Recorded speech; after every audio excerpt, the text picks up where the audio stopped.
Chapter 8, in which Passepartout talks rather more, perhaps, than is prudent. Fix soon rejoined Passepartout, who was lounging and looking about on the quay, as if he did not feel that he at least was obliged not to see anything. "Well, my friend," said the detective, coming up with him, "is your passport visaed?" "Ah, it's you, is it, monsieur?" responded Passepartout. "Thanks, yes, the passport is all right. And you are looking about you?" "Yes, but we travel so fast that I seem to be journeying in a dream. So this is Suez?" "Yes." "In Egypt?" "Certainly, in Egypt." "And in Africa?" "In Africa." "In Africa," repeated Passepartout. "Just think, monsieur, I had no idea that we should go farther than Paris, and all that I saw of Paris was between 20 minutes past 7 and 20 minutes before 9 in the morning, between the Northern and the Lyon stations, through the windows of a car and in a driving rain. How I regret not having seen once more Père Lachaise and the circus in the Champs-Élysées." "You are in a great hurry, then?" "I am not, but my master is. By the way, I must buy some shoes and shirts. We came away without trunks, only with a carpet bag." "I will show you an excellent shop for getting what you want." "Really, monsieur, you are very kind." And they walked off together, Passepartout chatting volubly as they went along. "Above all," said he, "don't let me lose the steamer. You have plenty of time. It's only 12 o'clock. Passepartout pulled out his big watch. 12, he exclaimed. "Why, it's only 8 minutes before 10. Your watch is slow." "My watch? A family watch, monsieur, which has come down from my great-grandfather. It doesn't vary 5 minutes in the year. It's a perfect chronometer, look you." "I see how it is," said Fix. "You have kept London time, which is 2 hours behind that of Suez. You ought to regulate your watch at noon in each country." "I regulate my watch? Never." "Well then, it will not agree with the sun. So much the worse for the sun, monsieur. The sun will be wrong then." And the worthy fellow returned the watch to its fob with a defiant gesture.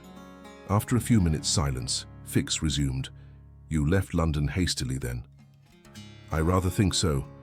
Last Friday, at 8 o'clock in the evening, Monsieur Fogg came home from his club, and 3/4 of an hour afterwards we were off. But where is your master going?" "Always straight ahead. He is going round the world." "Round the world?" cried Fix.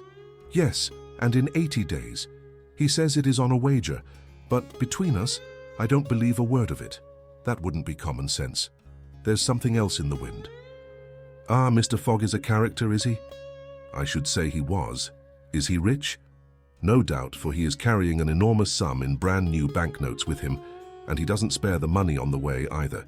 He has offered a large reward to the engineer of the Mongolia if he gets us to Bombay well in advance of time." "And you have known your master a long time?" "Why no, I entered his service the very day we left London." The effect of these replies upon the already suspicious and excited detective may be imagined. The hasty departure from London soon after the robbery, the large sum carried by Mr. Fogg, his eagerness to reach distant countries, the pretext of an eccentric and foolhardy bet, all confirmed Fix in his theory.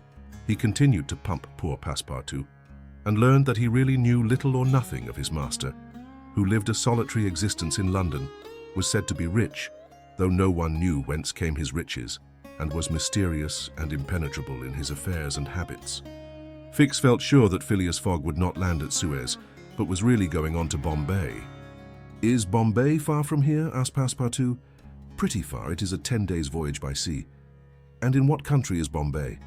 "India." "In Asia?" "Certainly." "The deuce! I was going to tell you there's one thing that worries me. My burner." "What burner?" "My gas burner, which I forgot to turn off and which is at this moment burning at my expense.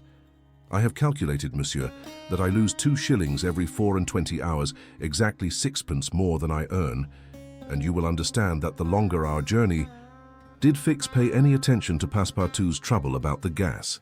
It is not probable. He was not listening, but was cogitating a project. Passepartout and he had now reached the shop, where Fix left his companion to make his purchases, after recommending him not to miss the steamer, and hurried back to the consulate. Now that he was fully convinced, Fix had quite recovered his equanimity. "Consul," said he, "I have no longer any doubt. I have spotted my man. He passes himself off as an odd stick who is going round the world in 80 days. Then he's a sharp fellow, returned the consul, and counts on returning to London after putting the police of the two countries off his track. We'll see about that, replied Fix. But are you not mistaken? I am not mistaken. Why was this robber so anxious to prove, by the visa, that he had passed through Suez? Why? I have no idea, but listen to me. He reported in a few words the most important parts of his conversation with Passepartout. In short, said the consul, appearances are wholly against this man. And what are you going to do? Send a dispatch to London for a warrant of arrest to be dispatched instantly to Bombay. Take passage on board the Mongolia, follow my rogue to India, and there, on English ground, arrest him politely, with my warrant in my hand and my hand on his shoulder. Having uttered these words with a cool, careless air, the detective took leave of the consul and repaired to the telegraph office, whence he sent the dispatch which we have seen to the London police office. A quarter of an hour later found Fix with a small bag in his hand, proceeding on board the Mongolia, and ere many moments longer, the noble steamer rode out at full steam upon the waters of the Red Sea.